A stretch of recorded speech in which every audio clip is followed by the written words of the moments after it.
이제 지금 여기 앉아 계시는 분들이 뭐 혈압이 안 좋으셔가지고 약을 드시고 계시는 경우가 좀 많으실 것 같아요. 그럼 이제 간혹 그러시는 경우 있어요. 혈압약을 먹고 있는데 굳이 식생활 관리까지 해야 하는가? 약 먹고 있으니까 어차피 혈압 떨어지지 않을까요? 많이들 물어보세요. 그래서 고혈압 관리, 왜 식습관이 중요한지 한번 알아보려고 하는데, 고혈압을 발생시킬 수 있는 위험 요인에는 여러 가지의 것들이 있어요. 뭐 당뇨병, 고지혈증, 비만, 과음, 흡연, 내지는 뭐 스트레스, 운동 부족, 다양한 위험들이 있는데, 이 중에서도 생활습관, 특히 제가 오늘 설명드릴 식습관이랑 관련된 요인들이 굉장히 많습니다. 그러면 역으로 생각을 해보시면 내가 식습관을 조금만 변경을 해서 좋은 식습관을 가지고 있으면 이러한 위험 요인들을 조금 더 줄여줄 수 있다. 그래서 식생활 관리가 중요하다라고 생각을 해주시면 좋을 것 같습니다. 그래서 고혈압의 치료와 관리에 있어서는 이 세 가지가 모두 다 중요하다라고 생각을 해주시면 좋겠습니다. 당연히 병원에서 처방을 해주시는 교수님이 처방을 해주시는 약을 꼬박꼬박 잘 드시는 것도 중요하고, 식생활 관리, 그리고 세 번째로 적절하게 운동, 활동량도 조금 유지해 주시는 것들이 필요할 것 같습니다. 저는 무릎이 너무 아파가지고 뭐 과격한 운동은 할 수가 없어요 하시는 경우가 많으실 수 있어요. 지금 이제 연령대도 조금 높고 하시다라고 하면은 뭐 막 헬스장에 가셔가지고 무거운 거 올렸다가 내렸다가 하셔가지고 괜히 무릎 다치시고 허리 다치시고 이런 거 하셔야 돼요 이런 개념보다는 우리 일상생활에서 엘리베이터 탈 수 있는 거 무릎 괜찮으시다면 조금 걸어서 다니시고, 날 좋을 때는 식사하시고 나면 한 5분이나 10분 정도라도 살살살살 산책 좀 해주시고 하시는 적절한 활동도 같이 병행해 주시면 좋을 것 같습니다. 그러면 약만 먹는 게 아니라 우리가 생활 습관을 변경을 했을 때 실제로 혈압을 내리는데 어느 정도의 효과가 있는지를 제가 한번 가져와 봤는데, 생활 습관 중에서도 특히 이제 식사요법을 잘 조절을 해주셨을 때 실제로 수축기, 이완기 혈압에 긍정적인 효과를 줄 수 있다라고 보시면 좋을 것 같습니다. 그럼 이제 건강한 식습관이라고 하면은 뭐 특정 식품, 이 식품을 꼭 드셔야 돼요. 내지는 이거는 절대로 드시지 마세요. 이런 개념보다는 고열량의 식품, 그리고 동물성 지방이 많은 식품들을 조금 섭취를 줄여주시고, 야채, 과일, 생선, 견과류, 유제품의 섭취를 조금 더 늘려서 모두 생각하시는 균형식, 건강한 식생활을 하시는 게 중요하다라고 생각해 주시면 좋겠습니다. 그럼 고혈압 관리, 건강하게 식사하시는 방법을 이제 본격적으로 말씀을 드릴 건데, 제가 이렇게 5가지로 정리를 먼저 해봤습니다. 첫 번째로 적절한 체중을 잘 유지해 주시는 것이 필요합니다. 뭐 내 키에 맞는 건강한 체중 잘 유지해 주시면서 너무 복부 쪽으로만 비만이 되지 않게끔 관리해 주시는 게 필요하고, 두 번째로 짠 거 많이 드시지 마세요. 너무 많이 들으셨죠? 이거 정말 중요해요. 이거를 실제로 실천하시는 것들 필요하시고, 몸에 좋지 않은 혈관에 자꾸 찌꺼기를 만들게 되는 지방의 종류들이 있어요. 뭐 트랜스 지방, 포화 지방, 콜레스테롤, 이런 것들의 섭취를 조금 줄여주시는 것들도 필요하겠습니다. 네 번째로 식이섬유 섭취를 늘리기 위해서 우리가 채소와 제철에 나오는 과일 같은 경우를 조금 충분히 넉넉하게 드시는 것들이 필요하겠고, 마지막으로 술은 되도록이면 가급적이면 금주해 주시는 것들이 필요하겠습니다. 그래서 첫 번째로 적정 체중 유지하세요라고 했을 때, 그러면 저는 제 키에 맞는 체중이 어느 정도인지를 잘 모르겠어요 하시는 게 경우가 많을 거예요. 이런 경우에는 이제 제가 적절하게 키 체중을 구하는 방법을 가지고 왔어요. 우리 키를 미터로 바꾸신 다음에 2번을 곱하셔서 남성분들 같은 경우에는 22, 여성분들 같은 경우에는 21을 곱하셨을 때 내 키에 맞는 적절한 체중을 구하실 수가 있어요.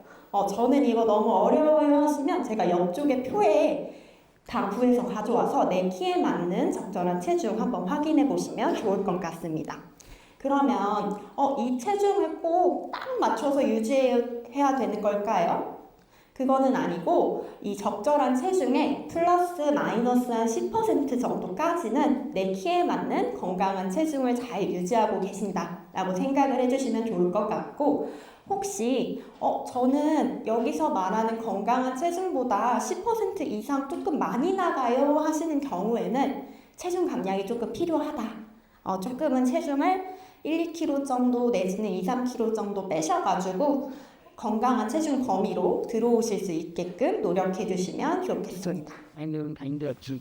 그래서 체중 관리를 위해서 우리가 식사할 때는 이런 것들을 조금 신경 써주시면 좋아요. 갑자기 뭐 다이어트 하신다고 뭐 원푸드 다이어트를 하신다거나 갑자기 막 간헐적 단식을 하신다거나 내지는 뭐 야채에다가 계란 이런 것만 드셔가지고 너무 적게 드셔가지고 막 힘 쫙쫙 빠지고 근육 다 빠지고 이렇게 하시는 게 적절한 체중 관리는 당연히 아니에요.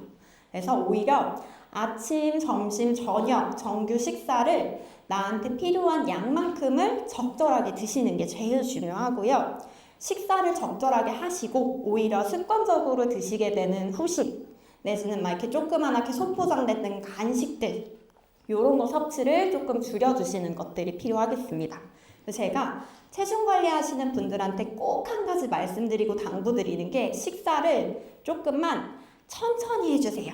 왜 그러냐면은 이게 식사 속도가 빠르게 되면은 내가 음식을 먹고 있을 때 씹는 행위가 뇌까지 잘 전달이 돼서 뇌에서 지금 밥 먹고 있으니까 배를 좀 부르다라고 느낄 수 있는 호르몬을 자꾸 내보내줘야 되는데 식사를 잘 씹지 않고 빨리 하시면 그런 뇌에서 작용들이 일어나지가 않아요. 그러다 보니까 조금 더 평소보다 식사를 빨리 함으로써 더 많이 드시게 되는 경우도 있어서 식사는 꼭 10분, 15분 이상 천천히 꼭꼭 씹어서 진행해 주시는 것들이 필요하겠습니다. 하시고 우리 소금 섭취 계속 줄여주세요. 이거 제가 오늘 되게 강조드릴 거예요. 왜 줄여야 되냐? 우리 소금을 많이 드시게 되면은 혈액 내에서는 소금 혼자 있는 게 아니라 수분을 꼭 잡고 같이 있어요. 그러면 혈액 내에 수분이 늘어나면서 혈액량이 늘어나면서 혈관이 작고 붓고 단단해지고 할 수 있어요. 그렇게 되면 우리 아까 앞전에 교수님들께서 말씀해 주셨던 뭐 뇌졸중이라든지 콩팥 질환이라든지 다양한 신장 질환들이 일어날 수 있기 때문에 소금 섭취를 조금 줄여주시는 것들이 굉장히 중요하다 생각해 주시면 좋을 것 같습니다. 그럼 우리가 실제 일상생활에서 섭취하게 되는 나트륨의 종류는 어떤 것들이 있냐? 이렇게 세 가지로 보실 수가 있을 것 같아요. 식품에 함유되어 있는 나트륨의 양이라고 하면은 뭐 가지 내지는 뭐 무, 양파 이런 야채에도 나트륨은 항상 미량이지만 있어요. 그 다음에 우리가 뭐 반찬으로 가끔 선택하시는 참치 아니면은 햄, 치즈 같은 가공식품 속에 나트륨이 있을 거고, 세 번째로 나물 같은 거 무치실 때, 생선 같은 거 조리실 때 사용하시게 되는 뭐 된장, 고추장, 간장 이런 조미료나 양념 속에 나트륨이 있을 거예요.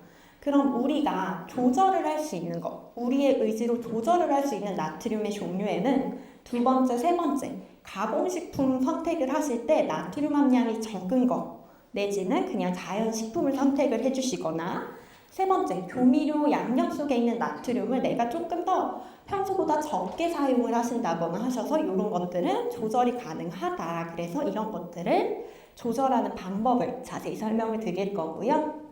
그래서 통조림, 뭐 햄이라든지 소세지라든지 이런 통조림의 형태로 된 것들보다는 그냥 기름기 적은 고기, 생선, 두부, 계란 이런 자연 식품을 구매를 하셔가지고 조리를 해주시는 것들이 필요하고, 세 번째로 이렇게 푹 끓여가지고 드시는 찌개류나 조림 형태의 조리법들보다는 그냥 가볍게 굽고 찌고 삶는 조리법들을 활용해 주시면 좋을 것 같습니다.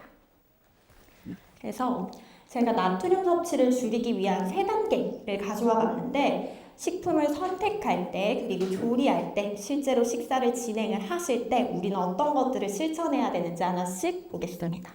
식품을 선택하실 때 제가 이제 여기서 야채 섭취 늘리셔야 돼요 하시면 이제 집에 가셔가지고 어르신분들은 갑자기 냉장고에서 마늘 장아찌 내지는 뭐 마늘종 장아찌, 고추 장아찌 이런 거 드시고서 그때 어디 강연 갔는데 영양사가 야채 많이 먹으라고 해서 야채 많이 먹었다 하시는 경우 있어요. 내지는 김치 많이 드시고 야채 많이 먹으라 그래서 김치 많이 먹고 왔어요 하시는 경우 있어요. 요거 아니고 제가 말하는 이제 야채 같은 경우에는 나물, 생채 아니면 샐러드 종류를 말씀을 드릴 거예요. 그래서 젓갈류, 장아찌류, 그리고 소금에 절여져 있는 생선 같은 경우에는 되도록이면 선택을 안 하신다.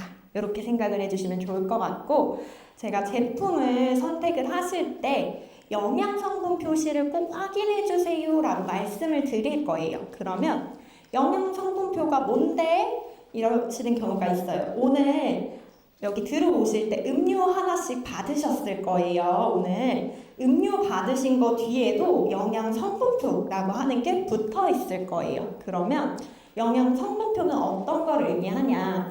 영양 성분의 함량과 1인 영양 성분 기준치에 대한 비율을 이용을 해서 이제 소비자들이 조금 더 나은 제품을 선택할 수 있게끔 도와주는 표시다라고 생각을 해주시면 돼요.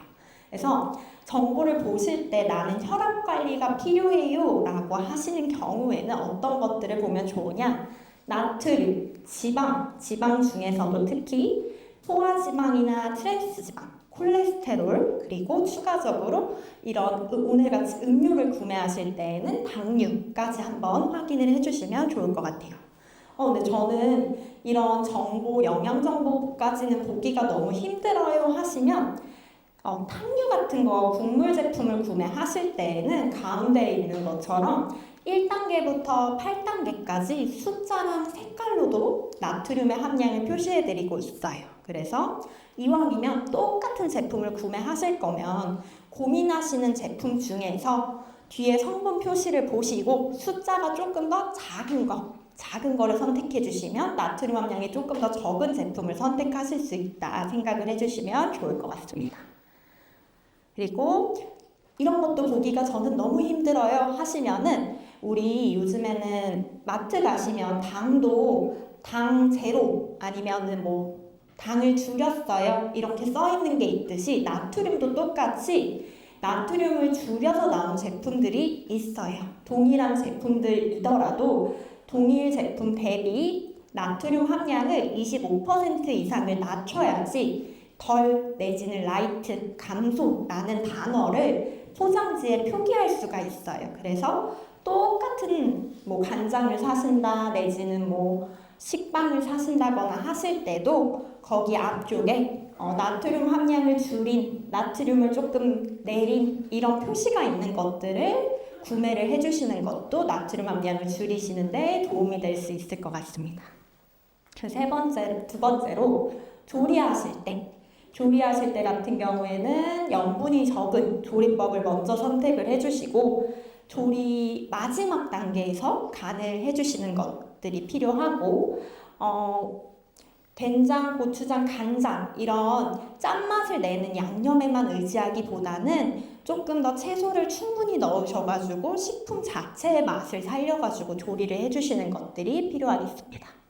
그래서 제가 생선을 조리할 때는 설명을 드릴 때 생선 조리하실 때는 소금을 뿌리시지 말고 카레가루나 향이 나는 마늘이나 파 같은 거를 조금 다져가지고 같이 살짝 버무리셔서 구워주세요 라고 설명을 드리고 생선 자체에 간을 하지 않고 와사비 같은 거를 살짝 섞은 간장을 살짝 찍어 드신다거나 하시는 방법의 형태로 조리해 주시면 좋으실 것 같고 육류를 조리하실 때는 밑간을 소금 대신에 후추, 양파즙, 뭐 라즈베리 아니면 로즈마리 같은 허브를 활용하셔가지고 조금 더 향을 먼저 입혀주시는 것들이 도움이 될 수 있고 불고기 같이 양념을 하실 때에는 녹말물을 살짝 넣어주시면 원래 쓰시던 거보다 소금이나 간장이나 고추장 같은 거를 조금 덜 써도 동일한 내지는 비슷한 맛을 낼 수 있다. 이런 것들을 조금 활용해 보시면 좋을 것 같고 육류 조리하실 때 양파, 대파, 버섯 이런 어울리는 채소를 꼭 함께 같이 구우셔가지고 염분 섭취도 조금 더 줄이고 식이섬유 섭취도 조금 더 늘리는 방법을 활용해 보시면 좋을 것 같습니다. 그리고 국물을 조리하실 때에는 뭐 무나 양파나 버섯 같은 아니면 뭐 마른 새우, 표고, 다시마, 멸치 같은 천연 재료를 충분히 우려내셔가지고 식품 자체에서 나는 맛을 조금 더 풍부하게 살리실 수 있으면 좋을 것 같고 국수를 삶으실 때 면에다가 면 삶으실 때 추가적으로 소금을 첨가하지 않고 활용하시는 것도 좋은 조리법이 될 수 있을 것 같습니다. 채소, 나물을 무치실 때에는 뭐 참기름, 들기름, 깨소금 아니면은 들깨, 잣, 호두, 땅콩, 아몬드 이런 고소한 맛이 나는 견과류를 조금 더 첨가를 해주시면 약간 간을 조금 평소보다 덜 해도 맛있게 식사 진행해 주실 수 있을 것 같고 이제 몸에 좋다고 하시니까 요즘에 샐러드 따로 챙겨 드시는 분들 정말 많으세요. 그러면 샐러드 드실 때도 샐러드를 소스에다가 듬뿍 넣어가지고 버무려 드시는 형태보다는 샐러드랑 드레싱 소스를 따로 준비하셔서 살짝살짝 찍어 드시는 형태로 드시면 좋을 것 같습니다. 그리고 드레싱 마트에서 구매하실 때에도 아까 말씀드렸던 성분표 참조하셔가지고 지방 함량이 조금 더 낮은 것, 나트륨 함량이 조금 더 낮은 것들을 활용해 보시면 도움될 것 같습니다. 그래서 제가 레시피를 하나 가져와 봤어요. 요즘에 겨울이니까 무 되게 달고 맛있을 거예요. 이럴 때는 그 제철에 나는 겨울무 활용하셔가지고 김치 대신에 아삭아삭하게 드실 수 있는 저염 비트 무김치 같은 거 만드셔가지고 같이 식사하실 때 활용해 보시면 좋을 것 같습니다. 그래서 식사를 하실 때는 습관으로 조금 바꿔주시면 좋은 것들 몇 가지 제가 설명을 드릴 건데 김치나 깍두기 같은 염장식품은 조금 작게 썰어가지고 평소보다 섭취량을 줄이실 수 있으면 좋을 것 같고 튀김, 전, 구운 생선 같은 경우에는 양념을 꼭 따로 찍어서 평소 먹는 것보다 양념 섭취량을 조금 줄이실 수 있게끔 하시면 좋을 것 같고 국물, 국, 탕, 찌개 이런 거 드실 때 밥을 꼭 말아 드시는 경우가 있으시더라고요. 말아 드시지 말아주세요. 왜 그러냐면 한국인들이 소금 섭취를 가장 많이 하게 되는 게 흔히들 김치라고 많이 생각하시는데 김치보다 국물 섭취하시면서 소금을 가장 많이 드세요. 그래서 국, 찌개, 탕 드실 때는 꼭 숟가락보다는 젓가락으로 위에 떠있는 건더기 위주로만 드신다. 이것만 하셔도 평소 드시던 것보다 소금 훨씬 덜 드실 수 있으세요. 그래서 마지막으로 외식하실 때 요즘 밖에서 뭐 친구분들, 지인분들, 가족분들이랑 연말이니까 모임 많으실 거예요. 외식하실 때 꼭 습관적으로 주문하실 때 조금만 싱겁게 해주세요 말씀해 주시는 습관까지만 요거까지만 가지고 가시면 좋을 것 같습니다. 그리고 이제 혈관 안에 자꾸 나쁜 지방들이 쌓이게 되면 지금 그림처럼 혈관 안에서 자꾸 찌꺼기를 만들어서 혈관이 좁아질 수 있어요. 혈관이 좁아지게 되면 혈압이 당연히 관리가 안 되기 때문에 몸에 좋지 않은 지방 섭취들은 조금 줄이시는 것들이 필요하다. 그래서 삼겹살, 갈비살 이렇게 기름기 많은 육류 대신에 목살, 안심, 닭고기 같은 거 드시게 되면 껍질을 꼭 제거하고 드시면 좋을 것 같고요. 믹스커피 많이들 드세요. 믹스커피 흔히들 설탕 때문에 먹지 말라고 하는 건가? 이렇게 많이 생각을 하시는데 당연히 설탕도 있지만 믹스커피 프림 안에 있는 포화지방이 아까 앞전에 보여드렸던 혈관에 자꾸만 찌꺼기를 만드는 지방이기 때문에 믹스커피보다는 그냥 블랙커피, 알커피, 달지 않은 커피로 활용해 주시면 좋을 것 같습니다. 그래서 우리가 메뉴를 선택할 때에는 볶음, 튀김, 전 이렇게 기름을 많이 사용하시는 메뉴들보다는 기름기가 조금 적은 메뉴로 바꿔서 선택을 해주시는 것들이 필요하겠습니다. 볶음밥 대신에 비빔밥, 햄버거 대신에 샌드위치, 막 기름에 바싹 튀긴 치킨 대신에는 오븐에 구워서 기름기가 쭉 빠진 구운 치킨 이런 식으로 메뉴를 조금 바꾸시는 것들도 필요하겠고 네 번째로 식이섬유 섭취를 늘리시려면 채소랑 과일 섭취를 좀 늘려야 한다라고 생각을 해주시면 좋을 것 같습니다.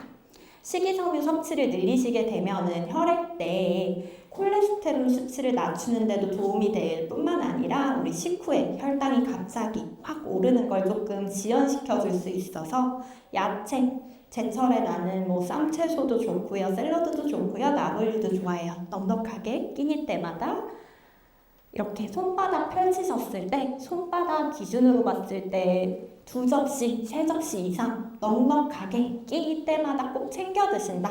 요거 지켜주시면 좋을 것 같습니다. 그리고 마지막으로 가급적이면 술은 안 드시는 게 맞을 것 같아요. 뭐 막걸리 한두 잔 정도는 괜찮지 않을까요? 뭐 와인 한두 잔 정도 괜찮지 않을까요? 하시는데 되도록이면 가급적이면 그냥 술은 절주, 금주 해주시는 것들이 필요하다.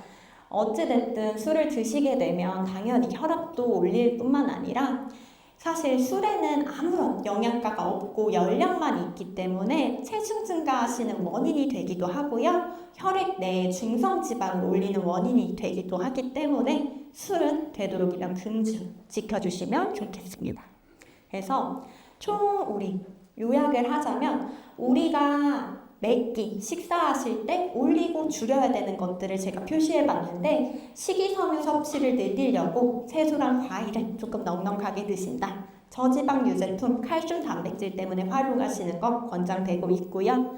단백질이 많고 지방이 적은 생선이나 가금류 활용해 주시는 것도 도움이 될 것 같고 우리는 몸에 안 좋은 것들을 조금 줄여서 식사를 해주셔야 돼요. 그래서 아까 계속 말씀드렸던 포화지방, 트랜스지방 같은 것들, 콜레스테롤 그리고 오늘 제일 오래 설명드렸던 나트륨, 소금 섭취를 조금 줄이는 방향으로 식사 진행을 해주시면 좋을 것 같습니다. 그래서 제가 밥상을 하나 가져와 봤어요. 뭐 되게 특별한 밥상을 가져온 게 아니라 앞에서 쭉 설명드렸던 거. 식이섬유 섭취를 늘리려고 쌀밥보다는 조금 더 식이섬유 많은 잡곡밥으로 바꿔서 가져와 봤고요. 고기만 먹는 게 아니라 식이섬유 섭취 위해서 뭐 배추, 케일, 고추 같은 야채 섭취 충분히 늘리실 수 있게끔 야채를 곁들여 드시는 식사. 그래서 끼니 때마다 나한테 필요한 적절한 단백질, 야채 다 챙기셔가지고 이왕이면 조금 조리하실 때 앞전에 설명드렸던 조리법에서 영도를 조금 더 낮추실 수 있는 조리법 활용하셔가지고 식사 진행을 해주시면 좋을 것 같습니다.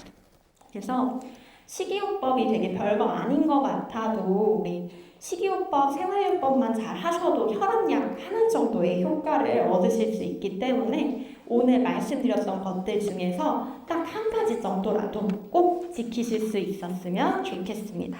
네, 감사합니다.